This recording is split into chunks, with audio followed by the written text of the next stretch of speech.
अथ चित्तं समाधातुं न शक्नोषि मयि स्थिरम् अभ्यासयोगेन ततो मामिच्छाप्तुं धनञ्जय। अथ ఆ పక్కన మహాప్రాణాక్షము థ అధ అని ధా పలకకూడదు. అథ చిత్తం చిత్తం సమాధాతున్ సమాధా మహాప్రాణాక్షము ధా ధాతున్ అనకూడదు. ధాతున్ అనుస్వారము అన్ ఉచ్చారణ. సమాధాతున్ అథ చిత్తం సమాధాతున్ న శక్నోషి న హ్రస్వము వెంటనే శక్నోషి పలకాలి. తాళవ్య ష దాని మీద ఆఘాత శక్నోషి చివరిలో మూర్ధన్య షి హ్రస్వము.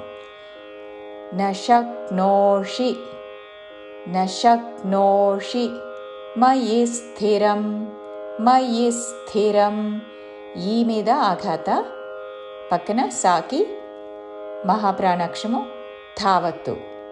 మయి స్థిరం చివరిలో పొల్లుమా. న శక్నోషి మయి స్థిరం.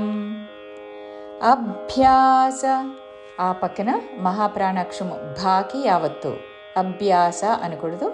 అభ్యాస యోగేన యోగే దీర్ఘములు న హ్రస్వము.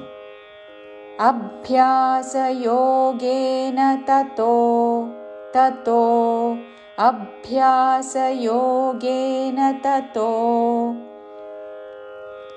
మామిచ్ఛాప్తున్ మామిచ్ఛాప్తున్ మీ పక్కన చాకి మహాప్రాణాక్షము ఛావత్తు. మామిచ్ఛాప్తున్ అనుకుండా మామిచ్ఛాప్తున్ మామిచ్ఛాప్తున్ ధనంజయ మహాప్రాణాక్షము ధ ధన పక్కన ఇణ్యాకి జావత్తు. ధనంజయ చివరిలో య హ్రస్వము. ధనంజయ అని దీర్ఘంలోకి వెళ్ళకూడదు. ధనంజయ మామిచ్ఛాప్తున్ ధనంజయ. పూర్తి శ్లోకము. అథ చిత్తం సమాధాతుం న శక్నోషి మయి స్థిరం అభ్యాసయోగేన తతో మామిచ్ఛాప్తుం ధనంజయ.